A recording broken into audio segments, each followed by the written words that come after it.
Kathryn Firth is the Director of Masterplanning and Urban Design at Arup, based in London, UK. She is an architect and urban designer whose passion for creating thriving urban places spans some 30 years, working in cities worldwide with diverse spatial, social, and economic contexts. She has led master planning and urban design regeneration projects across the UK, the US, Europe, and the Middle East. These range from public realm improvements to brownfield site developments of several thousand acres or hectares. Before joining Arup, Kathryn was urban design director at several UK and US practices, including MBPJ here in Boston.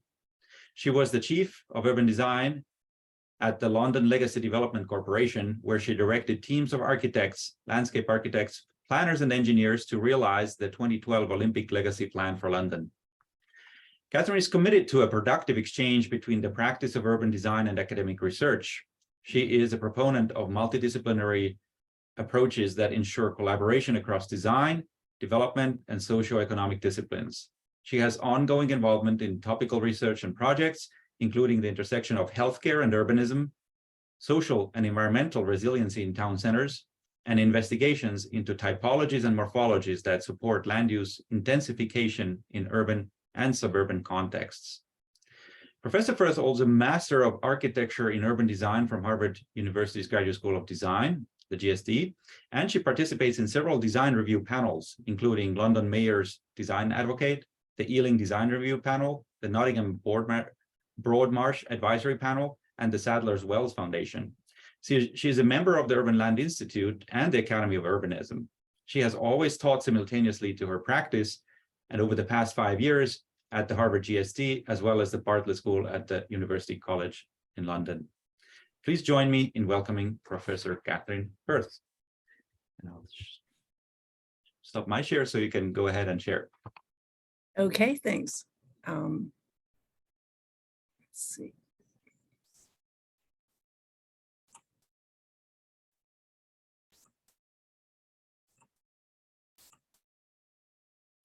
Is everyone seeing that?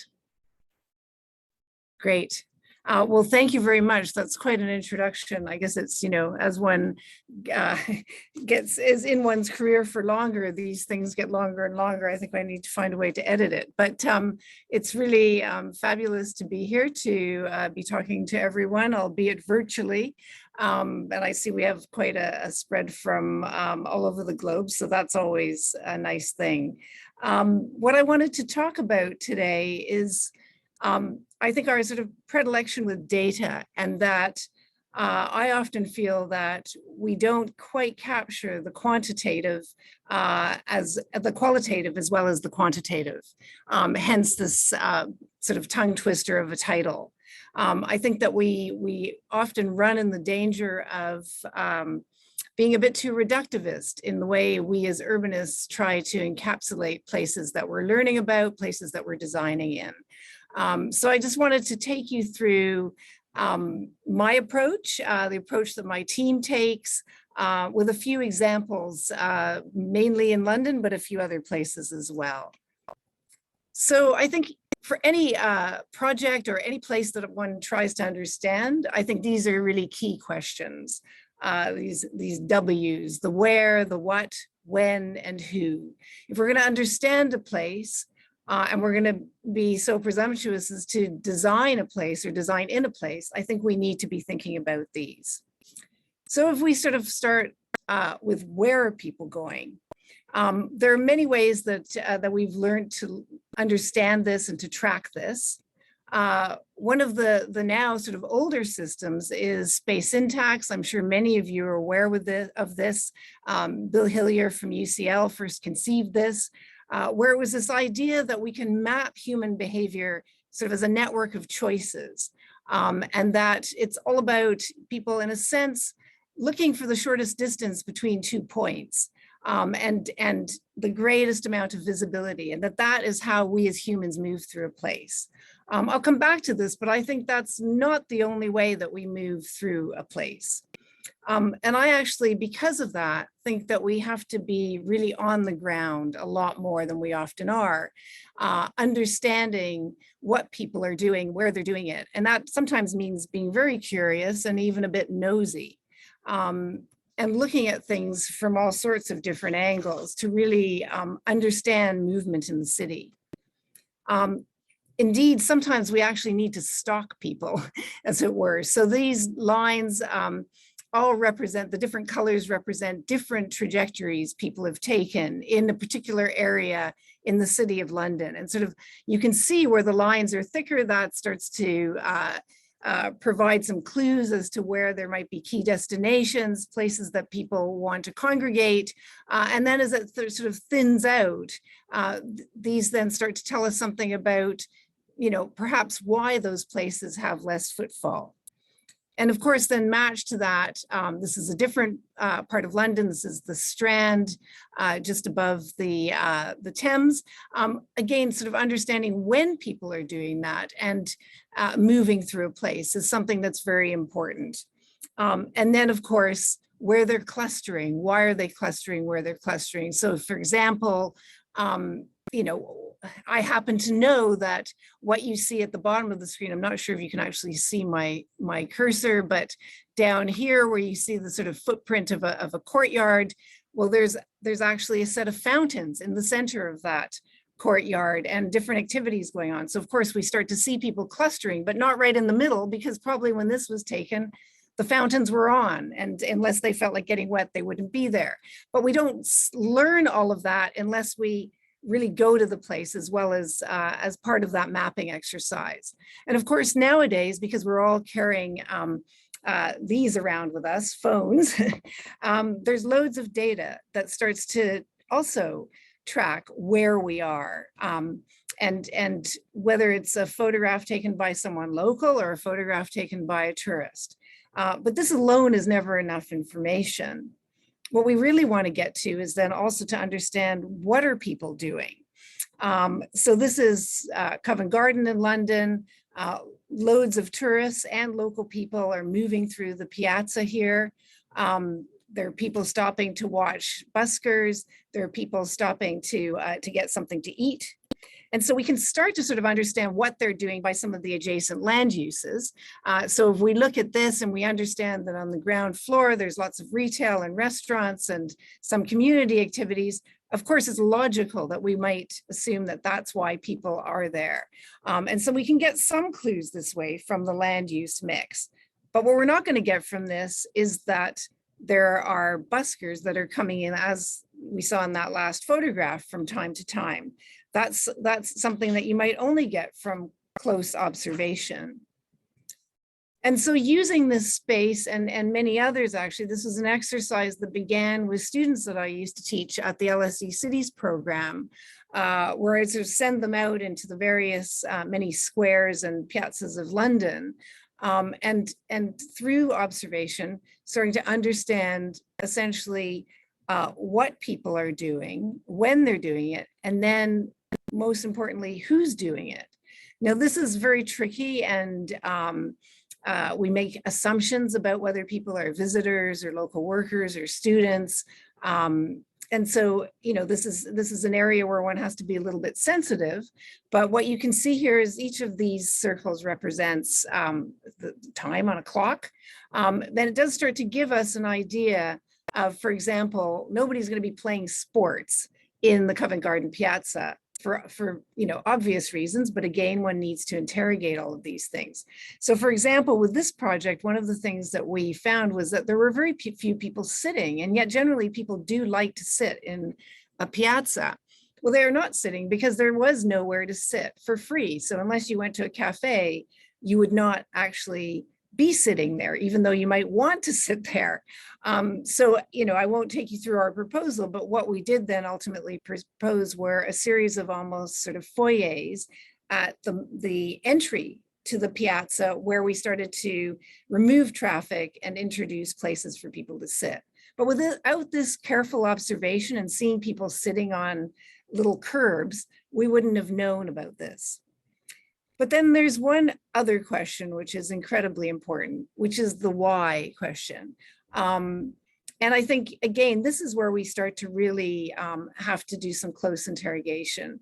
I really loved this moment when I was in Paris, and this is at the Pompidou Center. These people are all on their laptops. They're not interacting with each other. They're sitting at the base of the building. And what's opposite them, many of you will know, is the big sloped piazza that was part of the design of the Pompidou. So they've chosen to be on their laptops in a public space, but at the same time are very focused on what they're doing, but they still have obviously want to be part of that active public realm. And again, this is something that data is not necessarily going to give us this information. This is when I think we really need to think about the role of the senses quite deeply, and that they can be quite helpful. So one of the most obvious, of course, is sight and sight lines. We tend to take comfort if we can sort of see where we're headed.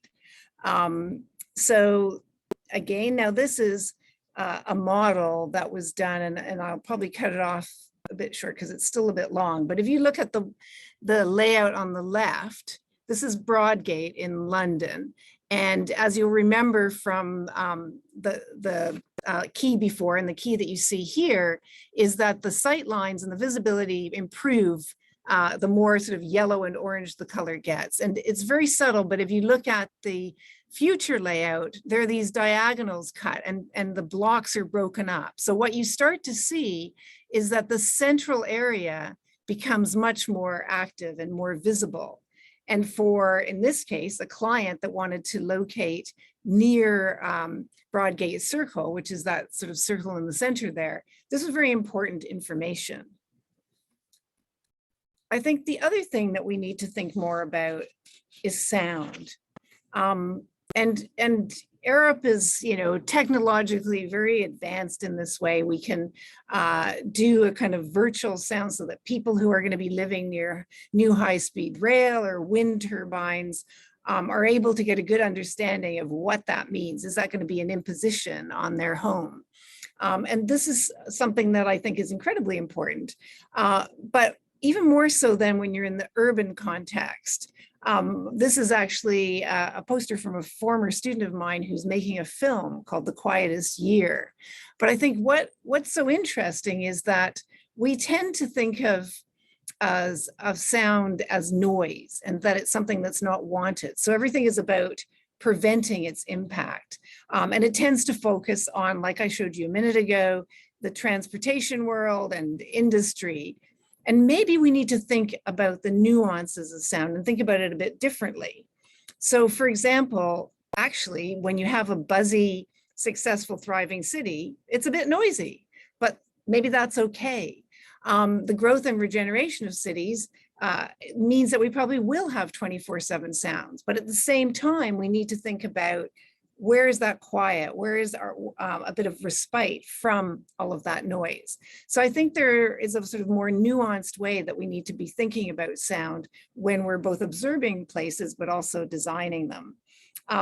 A project that we did with augmented reality that was actually at the Cooper Hewitt some years ago was looking at sort of emotional engagement and architecture, but this focused very much on sound, and that we all have memories that are associated with sound. And some of those might be positive and some of those might be negative. And that's something that we really should be thinking about when we're designing cities. And then finally, the issue of sort of touch, which is really much more about physical comfort. Is a place windy? We were talking about the weather before everyone came on here, and whether it's a warm wind is going to be very different than a cold wind, which I understand is what's happening in Cambridge and Boston today, or what the temperature is, what the thermal comfort is. Is there shade? We talk about this very much from a sustainability perspective, being aware of heat islands, but it also affects how we are within a space and whether we want to occupy it. So I want to spend a little more time talking more directly about how I think this can inform design decisions. This is an expert from something called the King Solomon Charter for Architecture and Urbanism. And this was really trying to set out a very local approach to design. What they're trying to do in this part of the world, as we are in most parts of the world, is not have kind of generic design imposed upon them. And so in order to do that, this charter started to set out using those senses we've just talked about how we should be thinking about place. So site is it day or night? What does that mean? How does nature come into that? What do we see? Are we seeing a lot of green space? What's the balance between green and the built environment? Are there colors that are specific to a place? When we think of, people always talk about Venice as being pink. What does that mean when a city has a color? And how should we respect that when we're designing there? And then just what are the sort of familiar forms? Similarly, smell. There are bad smells and there are good smells in the city. And I'm going to come back to this one. There's a reason that we hear about bakeries sort of pumping in smells of fresh baked bread, because we sort of follow our noses sometimes when we move through places. And then, of course, sound, as I was just talking about it before. But I think what's so interesting here is that it's juxtaposing, sounds that we might associate with nature against sounds that we hear coming from people, against sounds that might be periodic because there's a performance going on, the busker in Covent Garden, for example. And then again, touch and feel, and what does that mean in terms of the climate, but also the sort of tactility and texture of places, on what we sit on walls that we might rub up against. So I think, we need to think about all of these as we move through the city. And then if I can just bring you back once again to Covent Garden. So, in this case, there's a lot of congestion that happens in Covent Garden because there are only these very few clearly marked and what sort of feels like safe access routes, and they become very crowded. And so what we started to do was to look at all of the small passages. And here's one of those, and it doesn't look terribly inviting. So of course, nobody's going to go along it. So, very dumb solution, straightforward. Let's make that feel like a welcoming place. And what we did was, in looking at that and seeing how you could start to improve spaces, and they wouldn't all be, sort of attacked in the same way, or the design overlay wouldn't be the same for each one. There's local character that one brings into it. Is the city is a bit like a sponge, and that as more of those routes become welcoming, then you can relieve a place of its congestion. Also just makes the experience so much more interesting as you move through a much more diverse urban grain. Another project that I wanted to share with you was at Victoria Station. So this is a space syntax image that was looking at visibility, and just remember, that red is where things are more visible. So you can see here that although people might want to come out of Victoria Station, which is what you see as the sort of big box at the bottom there, and this is where all of the buses are, and it's a bit of a nightmare, frankly, the way it is right now, because buses are coming in and out and you have no sense of legibility. So you come out, and even though you might be a visitor and you want to go north to Buckingham Palace, the route of the least resistance is really sending you off in an entirely different direction. And so what does that mean then? As a designer, we were actually charged with looking at this block that's immediately north of the station. So the sort of movement coming out of the station and how you might reconfigure that. And so in looking at that and starting to break it down and providing spaces where people could stop, gather, get their bearings, what we start to see is a much more permeable and accessible way through this piece of the city. But returning to this much more sort of sensory aspect and this idea of smell or taste and memory, I wanted to do a little exercise which I think is something that's quite important to do, which is, you see people, we all do these exercises where it's like a day in the life and you kind of understand people's movement through place. And, for the example here, yes, it's all about coffee because everybody needs their morning hit of coffee, it seems, and sometimes even one later in the day. So we did this little exercise where it was sort of understanding, okay, now we've reconfigured the space. How are people going to move through this?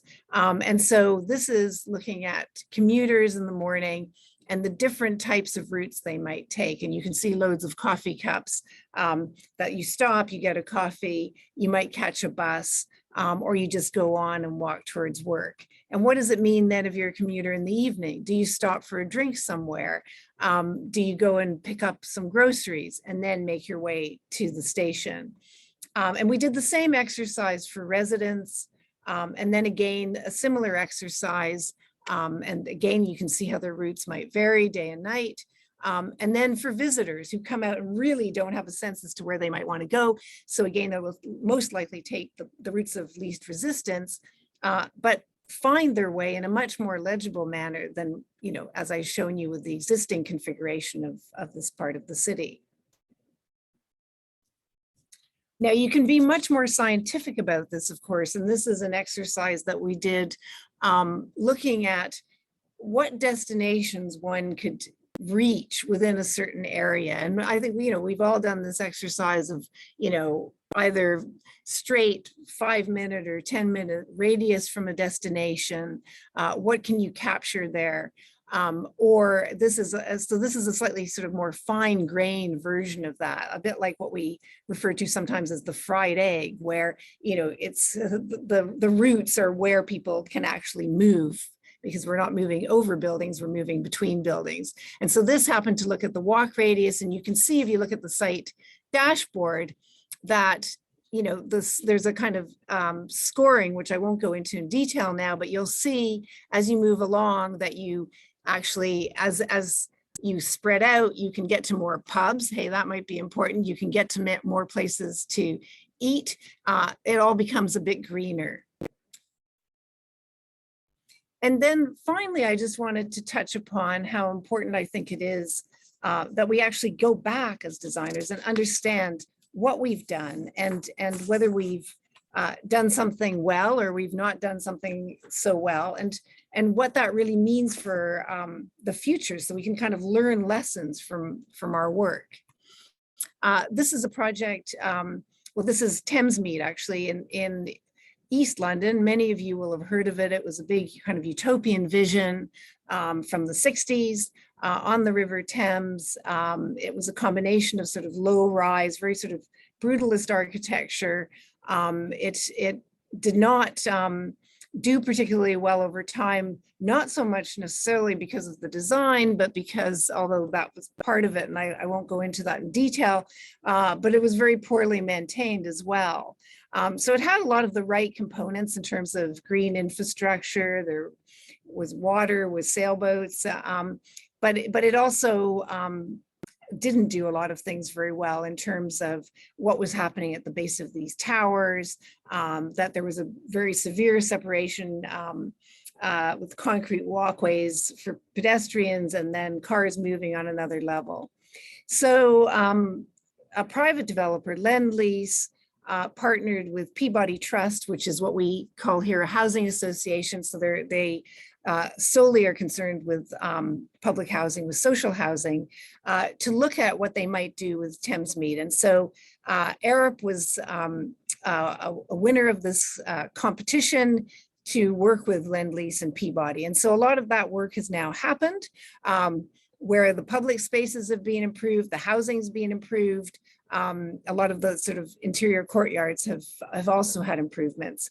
And so we've now gone back and done a post-occupancy evaluation, which is referred to in this case as a rapid ethnographic assessment. And this is quite in-depth and it's quite labor intensive. But what it means is we've taken walks with people who are living in the area. Now, it's always difficult because you're always going to be only looking at a sample of people. So yes, we try and typify it, that you walk with teenagers, that you talk to small children, that you talk to parents, you talk to older people. You're never going to capture everyone, but you can start to get a flavor from taking a sort of diverse sampling.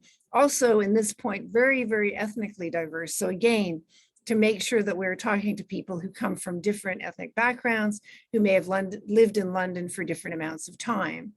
And then, so through this walk, then we map and we observe and have these informal interviews all the time, sort of taking notes, taking photographs, etc.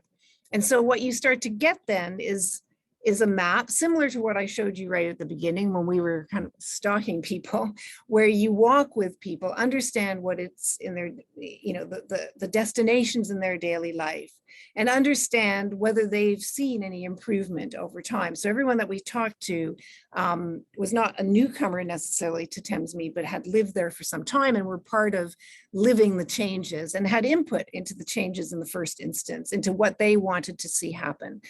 So this is an example of a woman, Dana, who's 39 years old, who works part-time in a nursery, has children, and you know, this is what she, where she goes in her daily life, what she sees as part of the community. And so you can see what might be important to her. So what are the events that are held on site that are hold her importance to her? How does she move around? How does she leave Thamesmead if she needs to go further afield? And in conjunction with that, we did a series of interviews where we tried to understand whether people think that the changes have been positive or not. And so this is something again where I would say, like, yes, we can gauge through a percentage and saying people think that the place you know, has become more inviting, or that it's more vibrant, or that you know, they don't think changes have been positive. But I think it's really things like that there are lovely walks, that it's good for the kids, that are places for people to hang out, though that it's very quiet. Again, that idea of noise. These are all things that are much harder to capture, I would argue, through just pure data. And you certainly can't do that from a desktop study. And so again, you know, we looked at things that were both kind of spatial and social. So all of these courtyards have had some improvements, and people talk about it improving their mood, having a positive impact on your mental state, and having a safe environment. And I'm showing you a lot of positive things. There are still areas where people said, you know, there's still too much antisocial behavior. So we need to learn, why is that? You know, is it that these courtyards have, you know, eyes on the courtyard, and so people are in a sense naturally surveying the place, or that we might have allowed for some growing space so people feel like they're part of a community, whereas other spaces don't have that. So we're always having to interrogate that and come back. But I think, as I say, nothing can really replace these kinds of conversations. And this is just more again of what I was saying. But what was sort of nice was to see that, and I should have put in some before photographs here, because really there was no green in these courtyards. As I said, that was part of the problem, was that no one really cared for it. And you know, as we know is so often the situation, these places, neglect breeds more neglect, because it doesn't feel like anyone has a sense of ownership in these places. Another post-occupancy study, which is particularly interesting to me, is Chobham Manor. Now, this is one of the neighborhoods on the Olympic Park. As Andres mentioned, I was the chief of design there for just over 4 years. And so it was really interesting to go there now. I mean, it starts to feel like a real place. The road markings are fading. I consider that a sign that it starts to feel lived in. But you know, you don't know, again, until you really do some on the ground observations, think about how we might have done things differently, or can we still go back and do things differently. So in this instance, again, there was a series of studies done, both to do with the wider public realm, but also, you know, right down to people talking about, you know, what it was like to be in their homes, and whether the mechanical systems and the climate control, whether all those things were working well. And to be honest, some of those things aren't working as well as we'd like them to. So we need to go back and think about how we correct that. But it was great. I mean, we had, you know, almost half people sort of were answering the survey, which is pretty good for these kind of surveys. Lots of face-to-face interviews carried out. And then we characterized this across a series of different themes. You know, anything, as I say, from the neighborhood and the home, right out to, I should actually say, to transportation. And so we looked at the demographics. It's very important, yes, to understand, and this is something one does from census data and other places like that, to understand who is living there, from, with a very set of basic information, where they might have moved from to come to Chobham Manor. And then we also looked at how do people move around? So this is very important.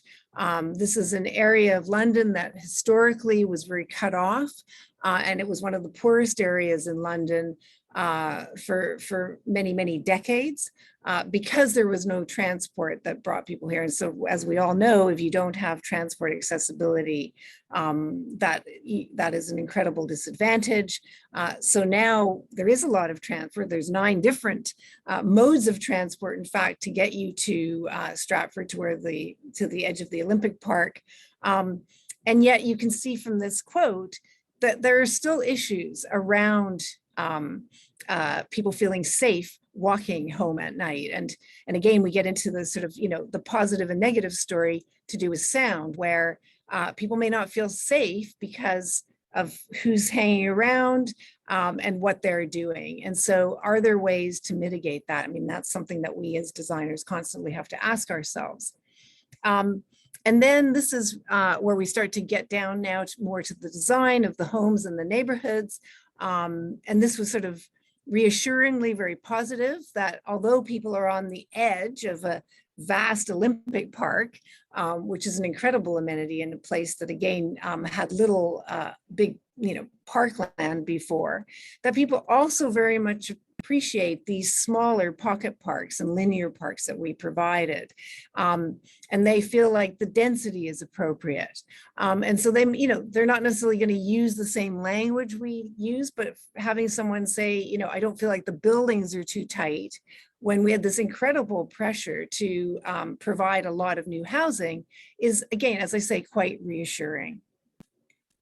So that's, I think, where I'm going to end now, because I think, what I really wanted to, I realize this is about the sense of community, but I think, you get the picture that, it really is something that you can only glean when you start to talk to people and understand if different sectors of the community are mixing with each other. I guess that's something else that I should mention here, that it's a combination of people who are in social housing and people who are in market housing. You cannot tell the difference as you walk through the neighborhood of who's living behind what doors, so that you start to hear that there's a sense of community from people who are living there, again, is something that's very encouraging. And the success stories need to be interrogated as much as the failures. So now I really am going to end with that and say thank you very much, and I welcome any questions. Thank you very much, Kathryn, for a wonderful presentation. It's great to see this as an overview of work, and I'm actually really impressed by the effort to connect urban design with human behavior in your work as a sort of trajectory. We've heard several speakers who kind of address that from one side or another. For instance, Jan Gehl has spent a career examining people in public spaces, and others have looked at bigger context, like the likes of, when we consider, for instance, say syntax, it's a kind of a contextual analysis rather than a particular place. It's about how context influences a place from further distances. So maybe just to get us off the ground with Q&A, first of all, this human behavior and urban design interaction is not that commonly done in practice if we look at people doing master planning and neighborhood planning. So I'm really happy and excited to see that as part of your work and also work at Arup. And at the same time, the way it is oftentimes done is relatively diagrammatic. It's based on a certain observation of a place, and it's not quite what perhaps Stephen Marshall was saying a few weeks ago, becoming a veritable urban science of understanding how a particular urban design scheme is kind of predictively going to create certain behaviors in public space. And I kind of want to probe or ask you about what your opinion is, where this may be going. Do you see this as potentially formalizing it, becoming a certain science that if you have certain site plans and demographic data and context data to place, that these sorts of behavioral analysis of what that urban design scheme is going to do to behaviors in public space at different times of day is moving towards a more kind of predictable outcome? Or do you think that there's just so much idiosyncratic behavior that is always going to be some extent unpredictable, and it's going to remain a careful art that a experienced urban designer can kind of feel and act upon, but can't necessarily predict or rigorously kind of capture? Well, thankfully, I don't think we will be able to predict everything. We're human beings, and we are not entirely predictable, and that, I think, keeps life quite exciting. But I do think that we've done a lot in the past without going back and understanding the impact of what we've done. And I think it's looking at places that exist that might have been, even in some cases, quite big ideas, and understanding what impact they had upon people's lives to inform what we might then do next. And I think, what was really interesting to me, actually, because I think there's a yearning for that to be more of a science than it may ever be. But having said that, I think that we are becoming more astute at observing these things. I always used to bring when I was teaching at the LSE in the cities program, I would bring a criminologist into the class, and she just looked at spaces in a completely different way. I mean, I don't know what the dinner table conversation was like in her family because she was married to a cop, but she would sort of look at places, and students would be creating all sorts of nooks and crannies, and she would see those as places where nasty things might happen. Mm-hmm. Does that mean we design out all nooks and crannies? No. Or does that mean, as is often the London response, you put up 73 CCTV cameras? No.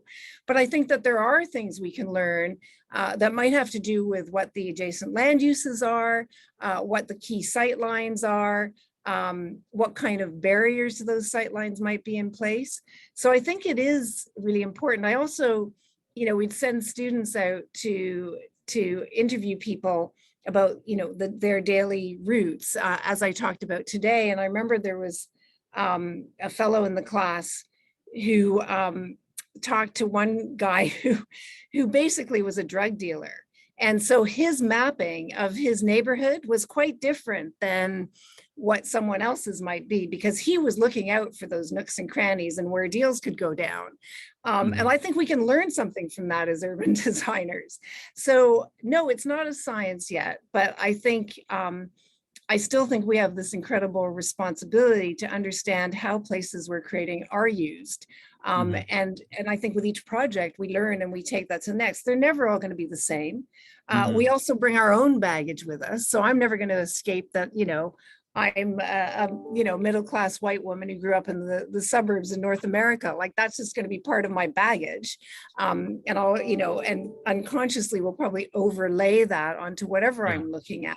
So we have to be aware of that as well. But I do think that that we still have that responsibility, even with all of those caveats, and to be, if we can say loosely, scientific about it. Yeah, and part of this is, I think, also the in your work you mentioned at several occasions post-occupancy studies. I first of all, I wonder if you would agree with my assessment that is very uncommon in urban design.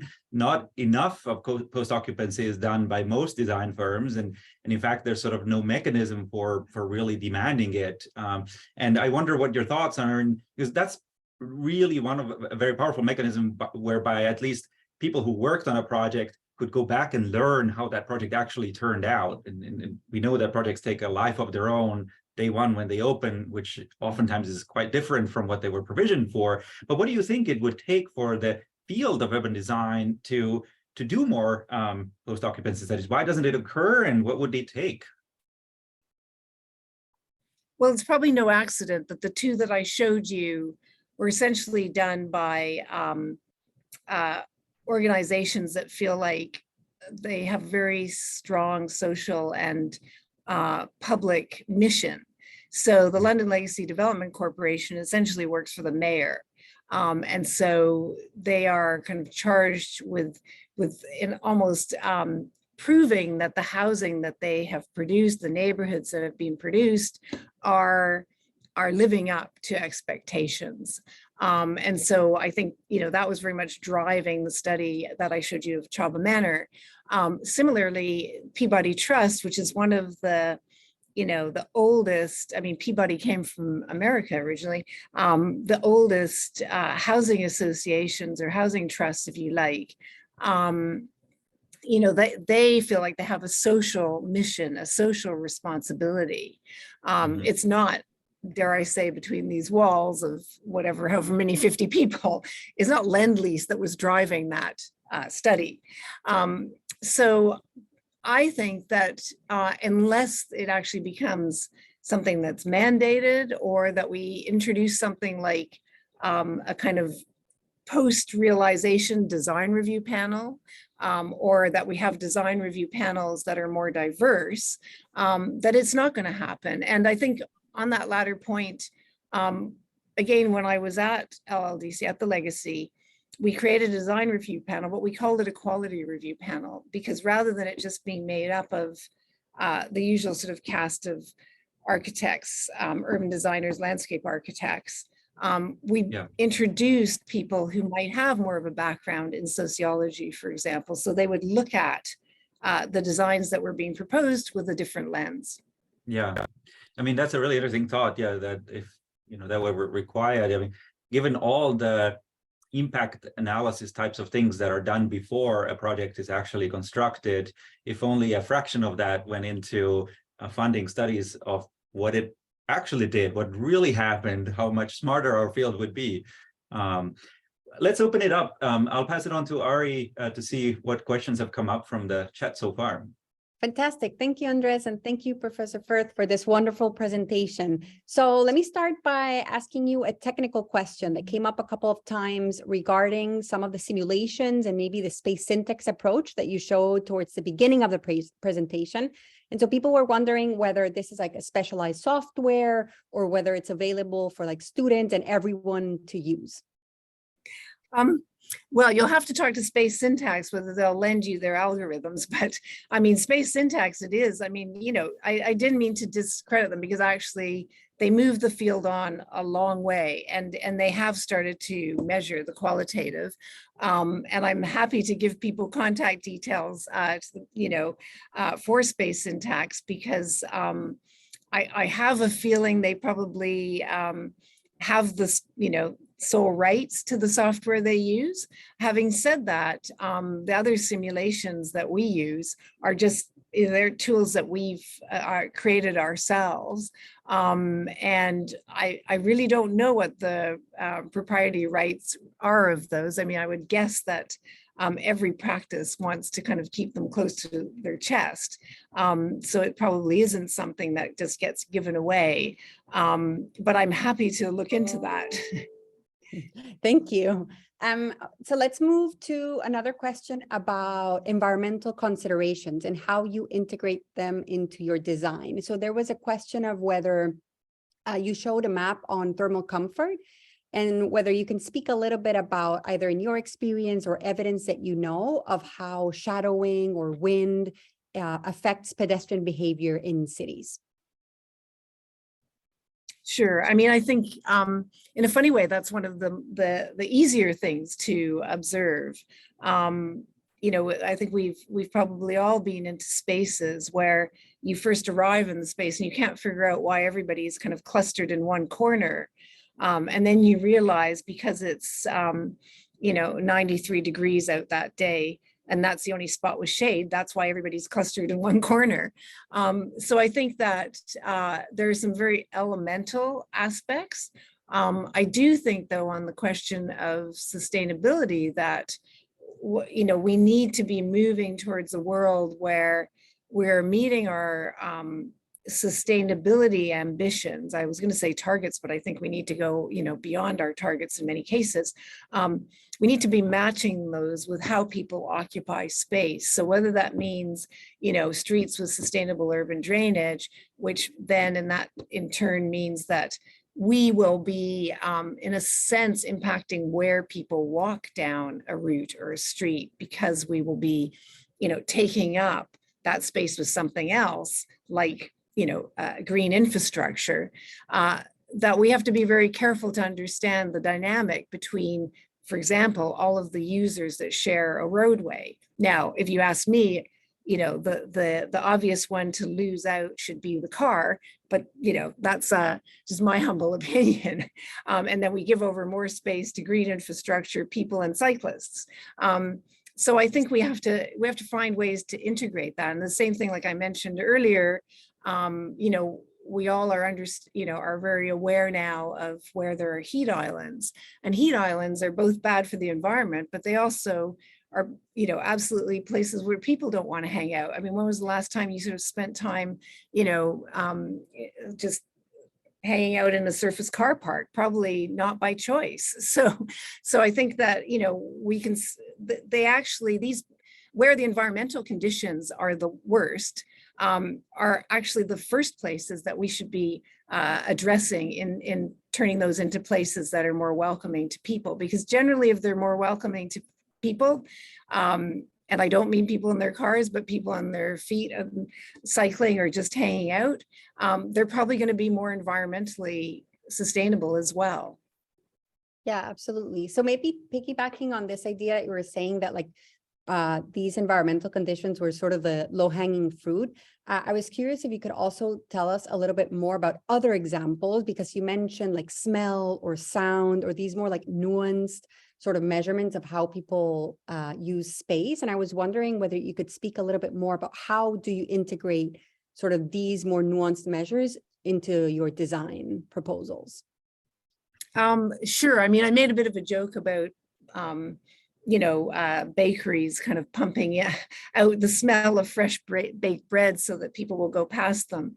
But I do think that there are some really important issues around those senses. So, especially for you, those of you who are, sitting in places that have zoning, and we all know the sort of origins of zoning, of not having certain uses cheek by jowl because of things like noise or smell. And it's a very real issue. I mean, I know I had when I had a small practice in Toronto, we were downwind from an abattoir. And I could tell you that, you thought twice about the wind direction before you invited clients to come for a meeting. So, I mean, I think we do need to be very aware of these things. Do we still need abattoirs? Well, perhaps not in a not too distant future, but I think we have to be aware of those, what can be a good neighbor. But I think it's far more nuanced and finer grain than the way we have zoned in the past. And I think, things are changing this way. I mean, we're seeing intensification, which is a good thing. As I said, on one of the slides looking at sound, that we want places to feel active 24/7. But we also need to be wary that not every place should be the same all the time around the clock. And so I think that when we're creating neighborhoods, or looking at larger city strategies, we need to think very carefully about what the character of those places is, and that all of those senses are brought to that character. So, when we look at something which might be a more suburban area, we need to be mindful of why people moved there in the first place. Was it to be closer to nature, which in many cases, that's not lived up to expectations. But if that is an expectation, then one will have a different approach to retrofitting a suburb than the center of a city, where the ambition might be to create this much more vibrant, busy place. Absolutely. Thank you so much. So we'll move to a question from Joe about how digital technologies are facilitating new forms of surveillance. Joe, would you mind unmuting yourself? Okay. Hi. Thanks a lot for a lot of stimulating examples of how measuring how people use space can be combined with designing for that. My question here is digital technologies not only enabled us to sort of measure and model how people use the space, but it's sort of changed the way in which we understand what's going on, surveillance and control of who can access public spaces and how people use it, whether they can interact with the space, whether there are different notions of control regarding keeping people out. And I just wondered whether you see ways in which the nature of public spaces or how people use them are or maybe could be changing as a result of the technologies and what that says about urban design going forward. Sure. I mean, I think you touched on a lot of different issues in that statement or in your question, because I think there is this issue, obviously, around surveillance, and as we collect data, like any data, it can be used well or abused. And we all know I'm somewhat proud of my hometown Toronto that that kind of shouted sidewalk labs out of town because they felt that the data was going to be used inappropriately, that every time somebody walked out to get a pint of milk, they were going to be tracked. So I think that, there is, of course, a dangerous side to the collection of data. But I think as urban designers, that we can obviously be responsible about this. And I think what's exciting to me is not only can we, in a sense, track what people do or have been doing, but we can also use that through simulations to understand what they might do. So, the very basic thing that I showed you in Broadgate, where the visibility starts to improve, I mean, that's incredibly elemental. But I think we can also start to understand through digital technologies, the way in which people might start to make decisions about where they go. And I think we need to be, and we are trying to evolve that more and more three-dimensionally. And I will confess, I am not the right person to tell you about all of the digital prowess of Arup, but it's out there. I mean, there's a sort of, if you're in town ever, do come to the Experience Lab, because it's a bit mind-blowing as to what can be simulated. I mean, I showed you briefly just, some of the soundscapes that are created so people can understand what it might, feel like to live close to high-speed rail. But it's a lot more nuanced than that, the kind of experimentation that's going on now. I probably haven't answered your question, Joe. I apologize. But I think that we should use the technology responsibly. But I do think that it's something that's at our fingertips that we should make the most of. Mm-hmm. Thank you so much. So in the last couple of minutes that we have, I'll switch to community engagement. And so people were wondering whether you can speak a little bit about how Arup engages with communities, and particularly how you guarantee that you have sort of a wide range of perspectives. And for example, how do you get people on board to help you with like walking studies, taking surveys, whether they benefit in a concrete way? So maybe you can talk a little bit about that. Sure. I mean, I think we all know the challenges of really feeling like you're getting a cross section of the population, and often exactly the people you want to talk to and understand, how they're experiencing a place are the people who have the least time because they have so many other demands on their lives, or they have the least access to the technologies that we were just talking that might allow people to engage. But we do very rigorous outreach, and through different community groups, we'll try and find populations that we can then engage with. We also have found, and it's interesting because I think we all found that the pandemic actually expanded our ability to engage with people, because we never used to engage as much virtually. And so for people who might not have the time to come to a workshop or an open house or a meeting, they can access this virtually. So it's always a multi-pronged approach that we use, and it's always an approach that cuts across different generations. So, we might hold workshops that are specifically targeted to kids, but when you do that, you also know that their parents will come along. So you're absolutely, you're able to, in a sense, by happenstance, engage with a couple of different generations in that through that one activity.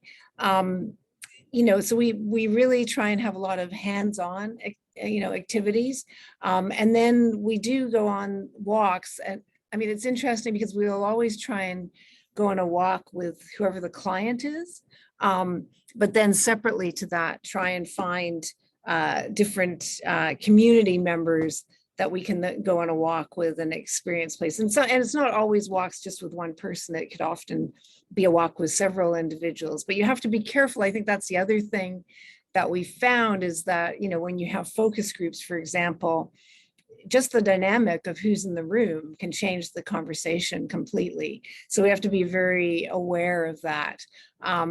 So I think, and I think the other thing that we've learned is that there's a language, one's language has to change depending on who you're talking to. And I don't mean that at all in a patronizing manner, but let's all face it, as designers, we kind of talk amongst ourselves in a specific type of, dialect almost.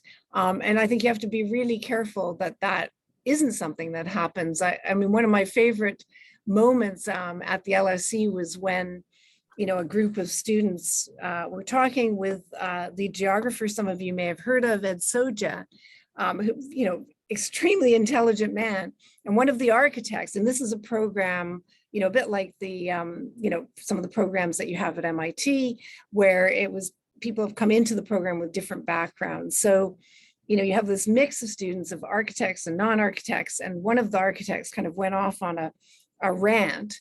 And then Ed Soja piped up and said, I haven't understood what you said in the last 15 minutes. And there was this look of relief amongst the students who were not architects.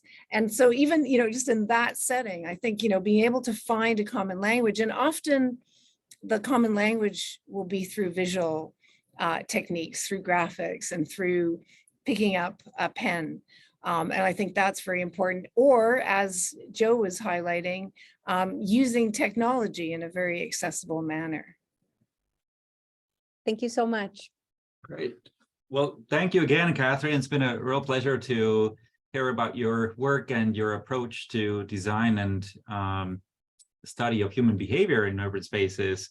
So we really appreciate you taking the time to present. I also have a very quick announcement for next Monday, though, for those of you who will be joining. Next Monday, we will be back in person for our second in-person session in the City Arena. In fact, it'll be hybrid. So those of you who are at MIT or local can be in person, and we will also be broadcasting on Zoom, and it'll be by Paul Waddell, who will talk about his latest work on urban simulation. So thanks again, Kathryn. Really appreciate your presentation. And if you have a few minutes, perhaps I could set up a breakout room to just finish up really quick. Thanks. Thank you very much.